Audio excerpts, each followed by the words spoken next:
우리가 지지난주지요. 헌신 예배 전에 계속해서 나누었던 말씀이 어떤 것이었습니까? 은사에 대한 말씀이었죠.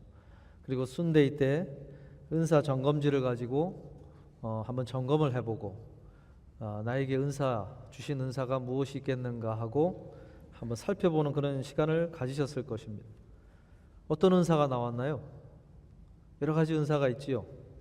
제주의 은사, 이런 것이 나오신 분이 있는지 모르겠어요. 오늘 말씀에 보니까 그 제주의 은사를 포함해서 하나님께서 지혜, 지식, 총명을 주시는 그런 장면을 소개해주고 있는데, 신약시대 은사라는 말이 나오기 훨씬 이전에 구약시대에 이미 하나님께서는 성령을 통하여, 하나님의 영을 통하여 필요한 것을 주셨는데, 그런 은사의 원형적인 모습이 구약시대에도 나오고 있다고 하는 것입니다. 오늘 말씀은 그 원형적인 모습을 잘 보여주고 있고, 어떻게, 무엇을 위해, 어떤 식으로 주셨는지를 잘 보여주고 있어요. 그래서 오늘 저는 이 부분을, 오늘 본문을 중심으로 몇 가지 좀 살펴보기를 원합니다. 오늘 본문 1절 2절을 보면은 여호와께서 모세에게 말씀하여 이르시되 내가 유다 지파 훌의 손자요 우리의 아들인 브살레를 지명하여 부르고라고 말씀을 하죠. 하나님께서 브살렐이라고 하는 사람을 이름을 지명하여 부르셨다, 이렇게 소개를 하고 있습니다. 직접 그 누구에게 그 일을 맡길 것인지, 그리고 그에게 그런 은사들을 주실 것인지, 이것을 직접 콕 집어 그의 이름을 호명하셨다는 것입니다.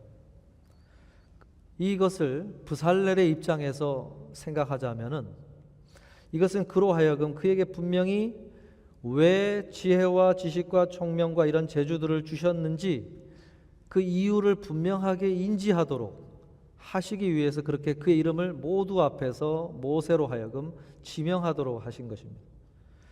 오늘 신약시대를 살아가는 우리들의 입장에서도 보면 은사라는 것은 불분명하거나 본인이 알지 못하거나, 그리고 그것을 왜 주셨는지 이런 것을 분명하게 인지하지 못하고 있는 모습은 온전한 모습이 아니라고 할 수 있어요. 브살렐에게는 희미한 것이 하나도 없었어요. 왜 주셨는지, 무엇을 주실 것인지, 그리고 그걸 가지고 어떻게 사용할 것인지 분명하게 밝히시고 알게 하고 그 일을 맡기셨다는 것입니다.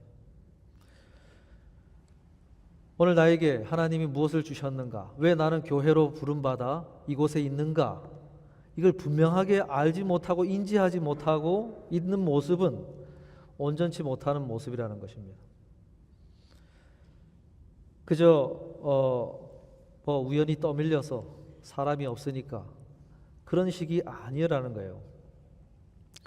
나는 왜 교회 가운데 부름받았는가, 그것은 무언가 하나님이 나에게 일을 맡기기 위해서다. 그리고 그 일을 맡기기 위해서 나에겐 분명히 그 일을 할 수 있는 은사를 주시기를 원했고, 주시려고 콕 집어 각 사람에게 그것을 분명하게 주시려고 하셨다는 것입니다. 어떤 면에서는 내가 그것을 들었으나, 알았으나, 기회를 주셨으나 내가 그것을 회피하거나 의식하지 못하고 지나왔을 뿐, 하나님은 부르신 단계에서부터 그런 것을 계획하시고 우리에게 그렇게 걸음을 인도해 주셨다는 거예요. 오늘 브살렐에게 주신 지혜와 지식 총 재주는 그의 사명, 성막을 짓는 일, 성막 가운데서 정교한 일, 수를 놓고 놋을 다루고 금을 다루고 보석을 다루고, 이런 하나님이 디자인하신 도형을 그대로 구현해내기 위해서 필요한 일을 위해서 그것을 맡기셨다라고 이야기를 하고 있어요. 에베소서 2장 10절에서 말씀하시죠. 우리는 그가 만드신 바라 그리스도 예수 안에서 선한 일을 위하여 지으심을 받은 자니. 오늘 신약시대를 사는 우리들에게도 우리는 예수 그리스도 안에서 선한 일을 위하여 지으심을 받았다, 우리를 그렇게 구원하셨다, 새롭게 만드셨다 라고 밝히고 있어요. 하나님은 계획 없이 모든 일을 하시는 분이 아니십니다. 하나님은 우리가 태어나기 이전부터 모든 것을 계획하시고 우리의 걸음을 인도하시는 분이라는 사실을 성경이 계속해서 강조하고 있어요. 그런 분이 우연히 어쩌다가 이렇게 하신 분이 아니죠. 그래서 이 말씀을 하는 거예요. 예수 안에서 선한 일을 위하여 우리는 지으심을 받았다. 왜요? 그 선한 일이 무엇일까요? 부살렐에게 부탁하신 것처럼 우리에게 성막이 가리키고 있는 참된 성전이 되시는 예수 그리스도, 그 예수 그리스도께서 내 교회를 세우리니, 예수 그리스도께서 오셔서 밝히신 그 계획, 교회 공동체를 세우기 위한 것이다 라고 하시는 거죠. 여기서 말하는 교회란 여러분 무엇을 말하는 것일까요? 교회는 어떤 건물이나 어떤 일들을 말하는 것이 아닙니다. 신약시대의 교회는 성막이 가리키고 있었던 그 성전, 하나님이 거하실 거처, 하나님이 거하실 전이 된 한 사람 한 사람들을 말하는 것이요, 그 한 사람 한 사람들이 연결되어 하나님 앞에 성전이 되어가는 그 모습의 공동체, 그것을 말하는 거예요. 주님 오실 때까지 지어져 가야 될 그 전을 말하는 것입니다. 에베소서 2장 21절에서는 교회를 하나의 거대한 몸으로 설명을 하면서 그 몸을 이렇게 설명해요. 그 안에서 건물마다 서로 연결되어 주 안에서 성전이 되어간다. 이것이 교회다 그래요.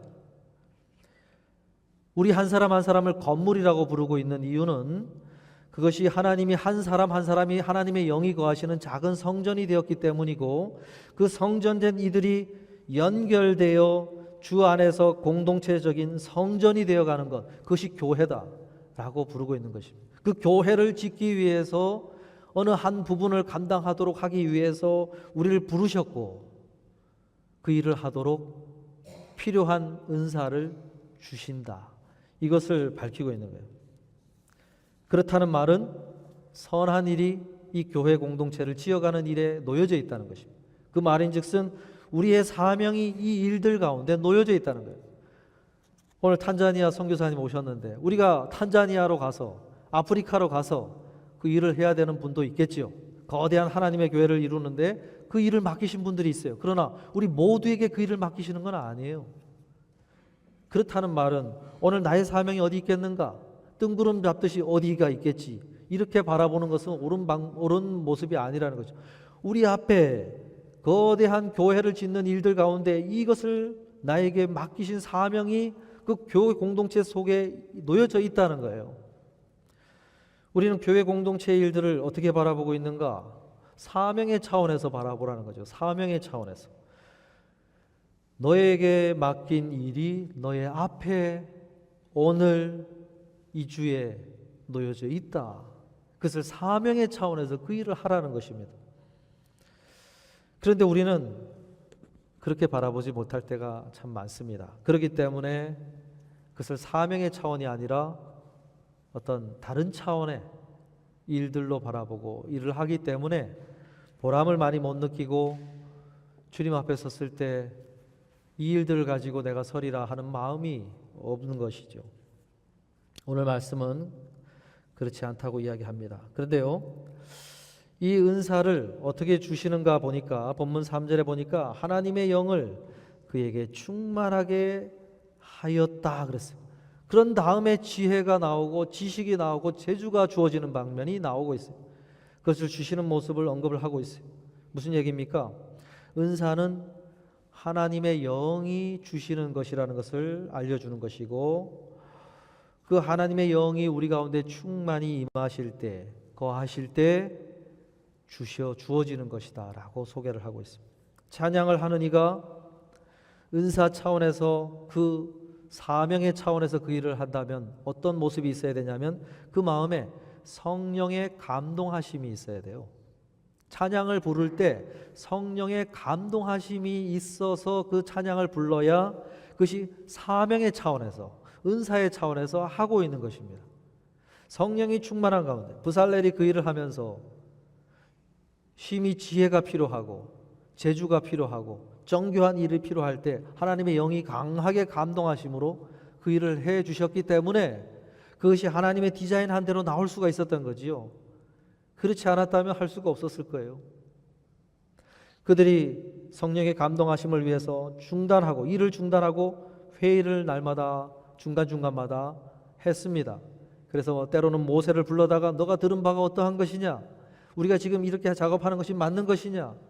하면서 회의를 거치면서 하나님의 성령의 은사 차원의 그런 은사들을 구하면서 그 일을 했기 때문에 그것이 하나님이 기뻐하는 모습의 성막이 지어질 수가 있었던 거예요. 마찬가지로 우리가 무슨 일을 하든지 간에 그 하나님의 감동하심의 은혜가 있을 때 그 속에서 하나님이 주신 그 온전한 성령의 부탁하신 일들이 교회 공동체 가운데 이루어진다고 할 수 있습니다.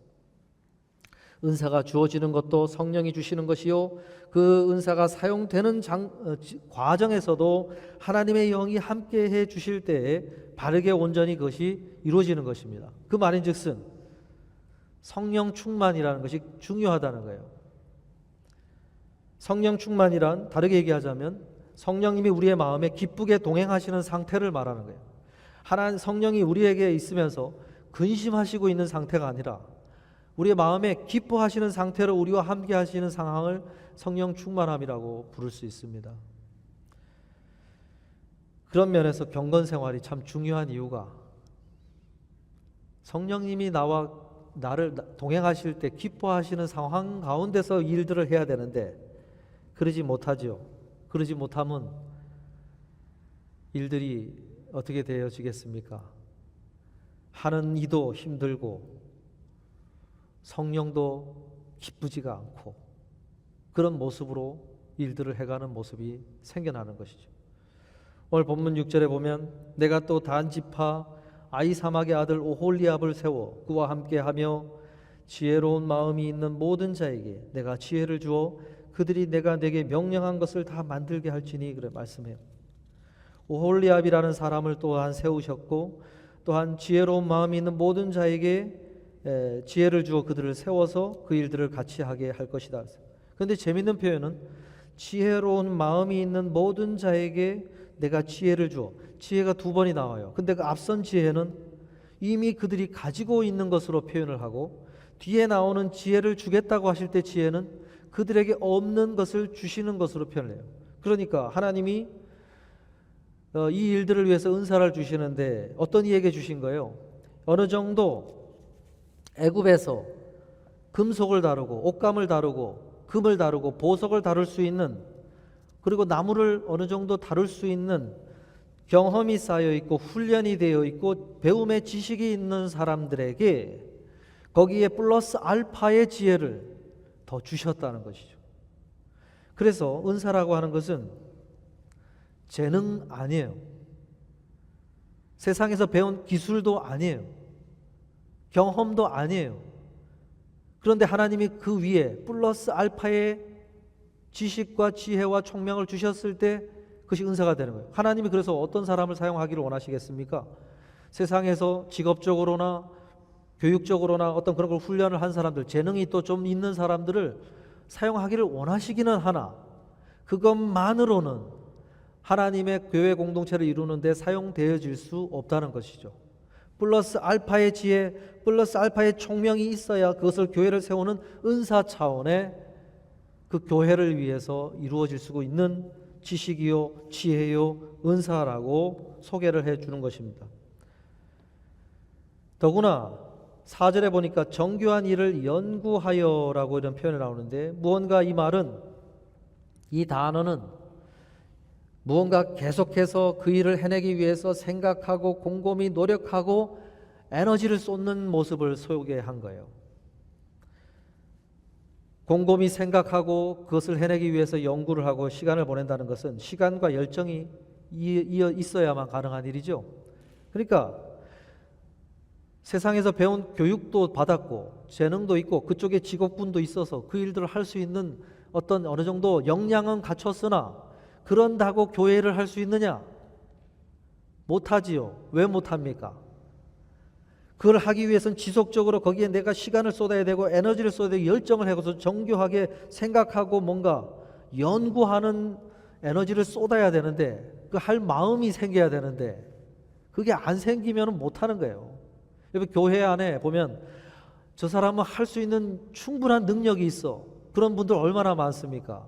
그런데 그런 분이 과연 지속적으로 그 일을 해내기 위해서 생각하고 노력하고 시간을 쏟고 열정을 쏟을 수 있느냐? 그게 안 되기 때문에 그 일을 할 수 있는 사람이 귀한 거예요. 그리고 그 과정에서 성령님이 감동하여 주시는 어떤 플러스의 지혜, 총명이 있는 경건 생활이 뒷받침이 돼야 되는데, 하나님이 나를 거하시는, 동행하시는 삶이, 기뻐하시는 삶의 모습이 갖춰져야 되는데 그게 안 되면은 못 하는 거예요. 그래서 교회의 사람들을 맡길 때 어려운 것입니다. 재능도 있고 배운 바도 있고 직업 속에서 훈련된 바도 있지만 그 일을 해내기 위한 성령님과 동행하는 삶의 경건한 삶이 갖춰졌느냐, 그리고 정교하게 연구하기 위해서 시간과 열정을 그 일에 쏟을 수 있느냐, 지속해 갈 수 있느냐, 그것이 두 조건이 갖춰지지 않으면 교회의 은사 차원의 일을 할 수가 없는 거예요.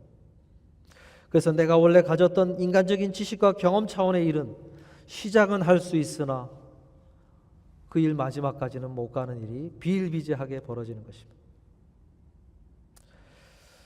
여러분, 이것이 은사입니다.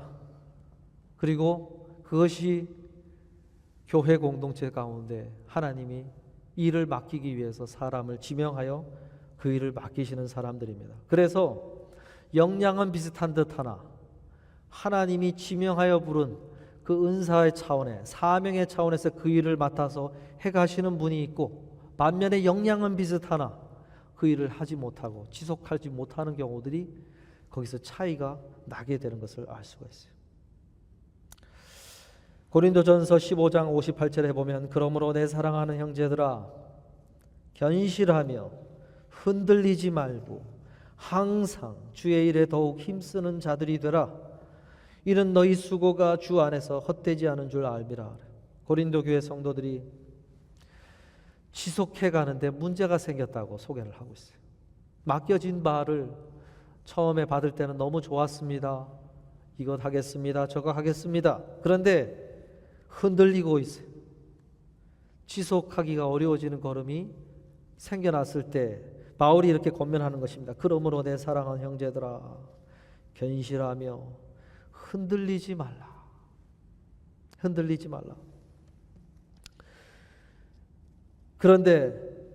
그런다고 그게 해소가 됩니까? 그러면서 어떻게 그것이 흔들리지 않고 계속해서 갈 수 있는지, 그 이유를, 그 동력이 어디에 있는지를 밝히고 있어요. 이는 너희 수고가 주 안에서 헛되지 않은 줄 알미라. 알미 동력이라고 소개를 하면서 그 권면을 하고 있습니다. 이 알은 어떤 알을 말하는 것일까요?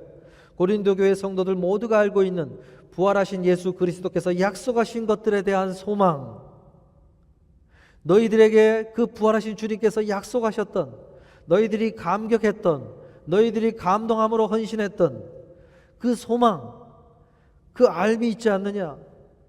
그 알과 우리가 다시 그 알을, 그 약속의 소망을 말씀하셨던 그 말씀을 바라보면서 너희가 흔들리지 말고 항상 주의 일에 더욱 힘쓰는 자들이 되라 라고 이야기를 한 거예요. 우리가 교회 일을 해가면서 어떤 일이 벌어지느냐? 알고 있지만, 내가 시작하는데 중요한 역할을 한 말씀이 있지만 그 약속의 말씀에서 멀어져 가요.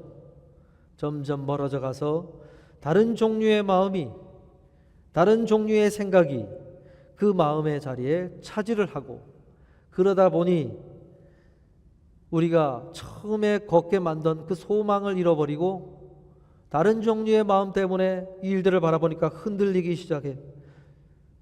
그러면서 힘써 걸어오던 걸음을 내려놓기 시작을 해요. 이게 그 벌어진 모습이라고 소개를 하고 있어요.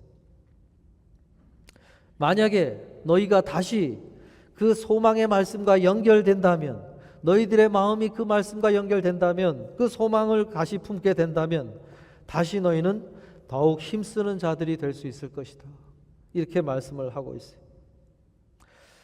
성령께서 그 작업을 해주시는 것이죠. 생각나게 하리라. 기억나게 하리라. 그렇게 우리의 마음이 우리가 붙들어야 될 말씀과 연결시켜 주시면 흔들리지 않게 되는 거예요. 다시 걸어가게 되는 거예요. 다시 좀 더 힘을 내어 걸어가게 만들어 주신다는 것입니다. 영국 출신의 유명한 설교자였던 마틴 로이드 존스 목사님, 로마서 설교 말씀으로 많은 사람들을 회심시켰던 그런 분이시죠. 그분이 그 당시 성도들을 향하여 이런 말씀을 하셨어요. 지식이 단순한 머리로만의 이해에 그치고 삶의 변화로 이어지지 않을 때 그것은 죽은 지식이다. 죽은 지식, 산 지식이 아니라 죽은 지식이다. 이렇게 이야기했어요. 다시 얘기하자면 오늘 말씀과 연결 짓자면 처음엔 산 지식이었는데 메말라 버린 지식, 생기가 없어져 버린 지식, 그것이 우리 가운데 들어있을 수가 있다라고 이야기했어요. 에스겔서 37장에 가보면 하나님께서 에스겔을 환상 중에 골짜기로 데려가시죠. 골짜기에 데려가서 뭘 보게 합니까? 그 골짜기에 가득 차 있는 메말라 버린 뼈들을 보여줘요. 뼈가 말랐다는 것은 그 상태가 오래됐다는 것입니다. 가망이 없다는 것이죠. 오래된 메마른 뼈, 그것이 그 당시 이스라엘 백성들의 영적 상태였어요. 살아날 수 있겠느냐? 하나님이 물으시죠. 이 뼈가 살아날 수 있겠느냐? 결국 어떻게 합니까? 에스겔로 하여금 말씀을 선포하게 하고 그 말씀 가운데 성령이 생기를 불어넣기 시작하고 그 뼈에 새살이 돋고 힘줄이 생기고 뼈가 연결이 되어 그 뼈가 살아나는 하나님의 군대로 일어나는 모습을 보여주었어요. 에스겔서 37장 5절에 보니까 주 여호와께서 이 뼈들에게 이같이 말씀하시기를 내가 생기를 너에게 들어가게 하리니 너희가 살아나리라. 그런 가운데 그 역사가 벌어지는 환상을 보여주셨어요. 이것은 하나 주님의 때에 이루어질 오늘 성령이 메마른 뼈와 같은 심령 가운데 오실 때 그 가운데 하나님의 이슬 같은 주의 청년들이 일어나고 하나님 앞에서 서게 될 하나님의 사람들을 예언적으로 말씀하신 것입니다. 오늘 내 안에 메마른 지식, 죽은 지식, 메마른 뼈와 같은 생기가 사라져버린 그런 속사람의 모습을 하고 있는 모습으로 우리가 서 있을 수가 있다는 것입니다. 그 가운데서 하나님께서 다시금 우리 가운데 이러한 회복의 역사를 주실 때 그것이 가능하다고 하는 것이죠. 여러분 팀이라고 하는 선교단체가 있는데 그곳에 한 소속 일본 여성 교사님이 그 선교사의 평범한 하루라고 하는 그러한 고백의 내용이 그 정기적인 소식지에 실린 내용이 있는데 어떤 내용을 고백을 하시냐면 일본 선교가 참 힘들다고 하지 않습니까? 근데 일본에 가서 선교를 하면서 그들과 어떻게 하든 접촉점을 만들기 위해서 많은 일들을 하는데 그러다 보니까 복음을 전하는 일보다는 숱한 잡다한 일들이 많은 거죠. 특별히 아이들 사역을 하면서 애들 케어를 하고 이런 일들을 해가면서 회의가 오는 거죠. 내가 지금 무슨 일을 하고 있는가? 내가 원래 그렸던 선교의 일은 이런 모습이 아닌데 내가 지금 하고 있는 일들은 어떤 일들인가? 이렇게 하루하루 일상 반복되어지는 일들 가운데 생기를 잃어버리고 마음의 회의감이 찾아오고 그러는 가운데서도 하나님 앞에 그런 기도를 하기 시작했다는 거예요. 그리고 그런 다짐을 하기 시작했다는 거예요. 나는 584번째 통근 열차에 꽉 끼어 서 있고 467번째 유리잔을 닦고 마침내 빨래를 개면서 수도원 주방에서 일하던 로렌스 형제를 떠올리며 나 스스로 고백하게 됩니다. 하나님을 사랑하는 마음으로 작은 일들을 행하는 것을 지루해하지 말자. 하나님께서는 내가 행하는 일들의 위대함이 아니라 그것을 행하고 있는 주를 향한 나의 사랑을 보고 계신다는 것을 기억하자 하면서 그 일들을 하루하루 그 일들을 해가기 시작을 할 때 그 속에서 주시는 하나님의 마음의 감동함이 있어서 그 일들을 해가는 나의 모습을 주님이 기뻐하시고 있다고 하는 그런 마음의 감동함이 있어서 그 일들을 여전히 하고 있다고 하는 그런 간증을 한 그 내용을 보았습니다. 여러분 오늘 말씀을 통해서도 마찬가지죠. 누구든 그것을 지속해 가는 데 있어서는 그런 어려움이 찾아오는 거예요. 여러분 뉴욕에 있는 콜롬비아 대학의 그 캐롤 드웩 교수님하고 클라우디아 밀러라고 하는 분이 1998년도에 이런 논문을 하나 발표를 했는데, 지능에 대한 칭찬이 아동의 동기와 수행에 미치는 부정적 영향, 이 5학년 학생들을 대상으로 실험을 한 가지 했다고 그래요. 어떤 실험을 했냐면 아이들을 두 그룹으로 나누고 수학 문제를 풀게 하는데, 한 그룹의 아이들에게는 수학 문제를 풀고 나서 푼 아이들에게 그렇게 칭찬을 했다는 거예요. 와, 너 정말 스마트하구나, 너 정말 똑똑하구나 하고 칭찬을 했다는 거예요. 그리고 반대 그룹의 아이들에게는 똑같이 문제를 풀고 난 아이들에게 그렇게 칭찬을 했다는 거예요. 와, 너 정말 열심히 했구나 하고 그들이 했던 노력에 대한 칭찬을 했어요. 앞서서는 그들의 어떤 지능에 대해서, 똑똑하다고 하는 그 똑똑함에 대한, 지능에 대한 칭찬을 하고, 한 다른 그룹은 그들이 열심히 했다고 하는 노력에 대한 칭찬을 했다는 거예요. 그러고 나서 그 다음 문제를 내주는데 풀 수 없을 정도로 어려운 문제, 그 아이의 레벨에서 풀기가 어려운, 아주 어려운 문제를 줬다는 거예요. 그러고는 두 그룹에게 이제 어떻게 관찰을 했는데, 처음에 스마트하다고 하는 그 똑똑함, 지능에 대한 칭찬을 받은 아이들은 잠시 문제를 살펴보더니 그 문제 풀기에 실패할까 봐 포기하고 중단하는 아이들이 많이 나오더라는 거예요. 나중에 왜 그런가 아이들을 들어봤더니 자신이 스마트하다고 하는 칭찬을 들은 아이들이 나중에 이 문제를 풀지 못해서 그런 칭찬, 똑똑하지 못한 학생이 될까 봐 하는 어떤 그런 두려움 때문에, 실패감 때문에, 실패에 대한 두려움 때문에 하지 않았다는 거예요. 그런데 반대로 열심히 했구나 하는 그들의 노력에 대한 칭찬을 받은 아이들은 시간이 끝날 때까지 끝까지 붙들고 있더라는 거예요. 끝까지. 왜요? 그들에게 어떤 칭찬이 주어졌으니까. 실패하고 여러 가지 그런 과정에서도 그들이 끝까지 열심히 했다고 하는 그런 것에 대한 칭찬을 해줬기 때문에 아이들이 끝까지 그걸 붙들고 있더라는 거예요. 여러분, 아이들의 마음에 어떤 칭찬, 어떤 말들, 어떤 평가 기준에 연결되어서 그들의 마음에 어떤 생각이 주된 마음으로 자리하고 있느냐에 따라 이를 대하는 태도가 달라졌다고 하는 것이죠.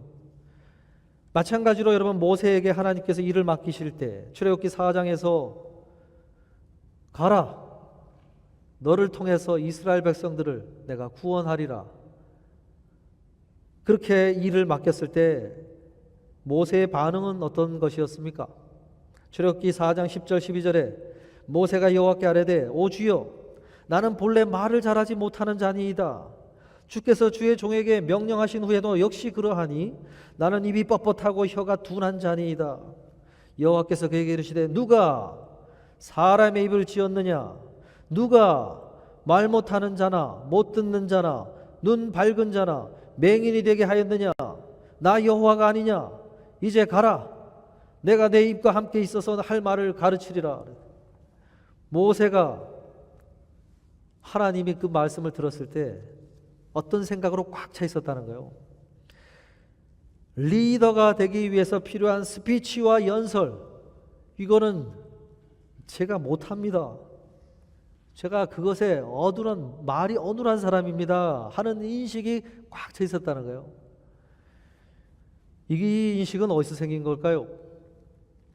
궁중에서, 애굽 궁궐에서 다른 왕자들과 교육을 받으면서 비교하면서 자기는 애굽어에 능하지가 않고 말을 못하는구나, 나는 그런 사람이구나, 그런 생각으로 거기서 가지고 있었다는 것이죠. 그것이 미디안 광야에 가서 오히려 더 심화되었고, 그런 생각으로 꽉 차 있는 그에게 하나님이 말씀을 하셨더니 그가 꺼낸 얘기가 나는 입이 뻣뻣하고 혀가 둔한 자니다. 이렇게 그때 하나님이 계속 모세에게 뭘 자꾸 불어넣는 거예요. 누가 사람의 입을 지었느냐? 누가 말 못하는 자나 못 듣는 자나 눈 밝은 자나 맹인이 되게 하였느냐? 나 여호와가 아니냐? 이제 가라. 내가 내 입과 함께 있어서 할 말을 가르치리라. 모세의 마음에 나는 입이 뻣뻣하고 스피치를 못하는 사람이다라고 하는 생각을 버리고 자꾸 하나님이 약속하고 너와 함께 있어 할 말을 가르쳐 주리라 하시는 생각과 마음에 자꾸 생각이 연결될 때 그가 그 걸음을 걷게 된 거예요. 말을 못할 때는 아론을 세워 말하게 하시고 말이 필요 없을 때는 지팡이를 들어 올려라. 그런 방식으로 그 일을 하게 하신 거죠. 그런데 모세가 이 하나님께서 말씀하신 이것을 의지하고 갈 때는 괜찮았는데 나중에 르비딤에서 반석을 쳐서 물을 내어라. 반석을 명하여 물을 내라고 했을 때 내가 너희들에게 물을 내어주랴 하면서 자기가 뭔가 이스라엘 백성들에게 하는 것처럼 액션을 취하다가 거기서 하나님을 진노하게 하시면서 큰 죄를 범하는 모습이 나왔죠. 여러분 마찬가지입니다. 오늘 우리가 교회 공동체 일을 하면서 메마른 뼈와 같은 우리의 이 마음 생각을 들고 일을 하려고 하면 안 돼요. 거기에 플러스 알파의 하나님의 감동하심의 지혜, 감동하심의 생기가 있어야, 마음이 그렇게 감동한 촉촉한 은혜가 있어야 그 일을 하면서 일본 선교사님처럼 빨래를 개면서 주님이 나를 사랑하신다고 하는 그 은혜의 임재하심의 칭찬의 임재가 그 자리에서 임하는 것입니다. 그게 없는 메마른 뼈를 들고 일을 하니까 어려운 거예요. 먼 일인들 그렇지 않겠습니까? 모세조차도 리더를 시켰는데 입이 뻣뻣하고 못한 자이다. 모세에게 양치기를 맡기든 뭘 맡기든 간에 이런 의식을 가지고는 불평밖에 나올 게 없습니다.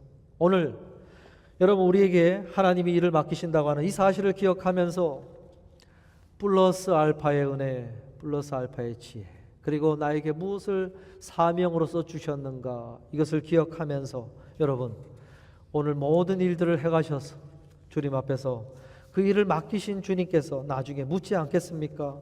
내가 너에게 이런 은사를 주었었는데, 내가 너에게 이런 일을 맡겼었는데 너는 과연 어떻게 했느냐? 그 주님 앞에요 부끄러움으로 서시는 게 아니라 그것을 분명히 깨닫고 그 일을 감당해 가셔서 우리가 주님 앞에 섰을 때 이렇게 감사한 마음으로 주님 앞에 서실 수 있는 우리 모두가 되시기를 주님의 이름으로 축복합니다.